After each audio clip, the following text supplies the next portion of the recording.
"Now then," said the wizard, "let us talk this matter over and decide what to do when we get to Ugu's wicker castle. There can be no doubt that the shoemaker is a powerful magician, and his powers have been increased 100-fold since he secured the Great Book of Records, the magic picture, all of Glinda's recipes for sorcery, and my own black bag, which was full of tools of wizardry.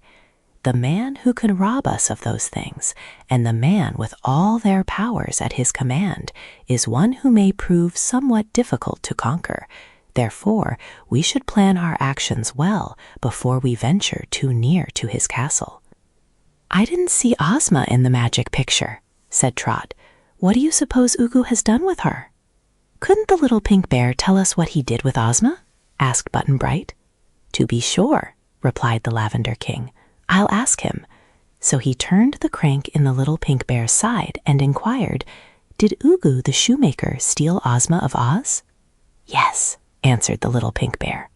"Then what did he do with her?" asked the king. "Shut her up in a dark place," answered the little pink bear. "Oh, that must be a dungeon cell," cried Dorothy, horrified. "How dreadful!" "Well, we must get her out of it," said the wizard. "That is what we came for, and of course we must rescue Ozma. But how?" Each one looked at some other one for an answer, and all shook their heads in a grave and dismal manner. All but Scraps, who danced around them gleefully. "You're afraid," said the Patchwork Girl, "because so many things can hurt your meat bodies. Why don't you give it up and go home? How can you fight a great magician when you have nothing to fight with?" Dorothy looked at her reflectively. "Scraps," said she, "you know that Ugu couldn't hurt you a bit, whatever he did, nor could he hurt me, 'cause I wear the Gnome King's magic belt. Suppose just we two go on together and leave the others here to wait for us." "No, no," said the wizard positively. "That won't do at all. Ozma is more powerful than either of you, yet she could not defeat the wicked Ugu, who has shut her up in a dungeon. We must go to the shoemaker in one mighty band, for only in union is there strength." "That is excellent advice," said the Lavender Bear approvingly. "But what can we do when we get to Ugu?" inquired the Cookie Cook anxiously. "Do not expect a prompt answer to that important question," replied the wizard, "for we must first plan our line of conduct. Ugu knows, of course, that we are after him, for he has seen our approach in the magic picture, and he has read of all we have done up to the present moment in the Great Book of Records. Therefore, we cannot expect to take him by surprise." "Don't you suppose Ugu would listen to reason?" asked Betsy. "If we explain to him how wicked he has been, don't you think he'd let poor Ozma go? And give me back my dishpan?" added the Cookie Cook eagerly. "Yes, yes, won't he say he's sorry and get on his knees and beg our pardon?" cried Scraps, turning a flip-flop to show her scorn of the suggestion. "When Ugu the shoemaker does that, please knock at the front door and let me know." The wizard sighed and rubbed his bald head with a puzzled air. "I'm quite sure Ugu will not be polite to us," said he, "so we must conquer this cruel magician by force, much as we dislike to be rude to anyone. But none of you has yet suggested a way to do that.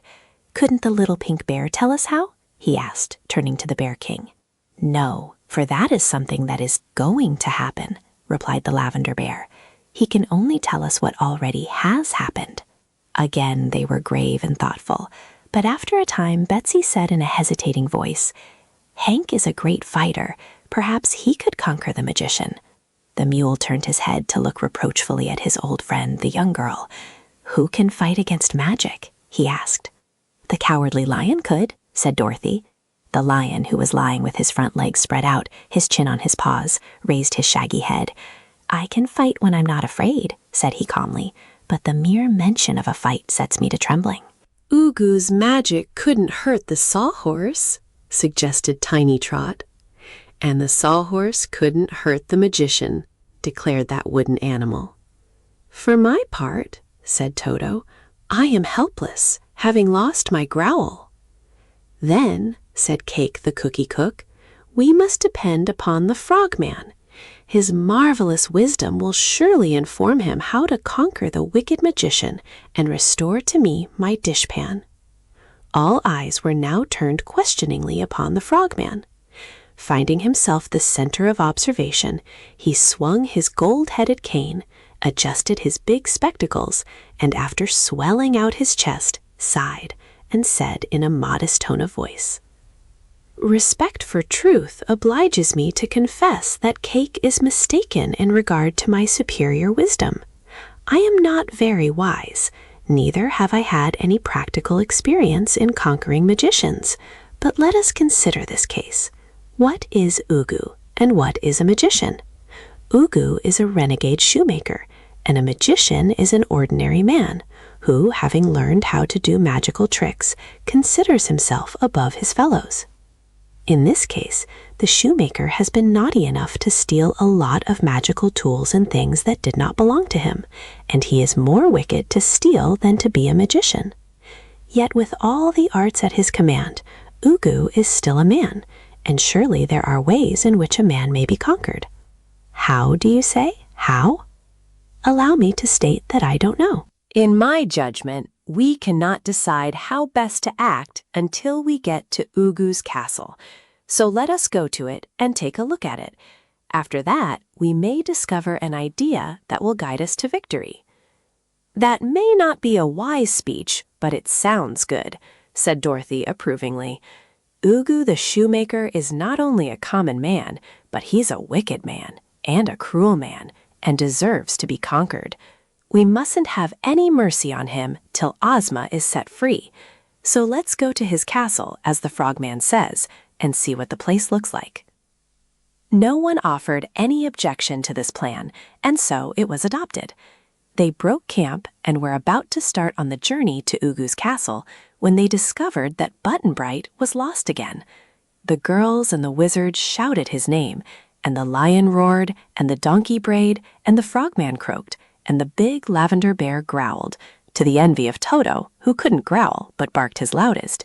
Yet none of them could make Button-Bright hear. So after vainly searching for the boy a full hour, they formed a procession and proceeded in the direction of the wicker castle of Ugu the shoemaker. "Button-Bright's always getting lost," said Dorothy, "and if he wasn't always getting found again, I'd probably worry. He may have gone ahead of us, and he may have gone back, but wherever he is, we'll find him sometime and somewhere, I'm almost sure."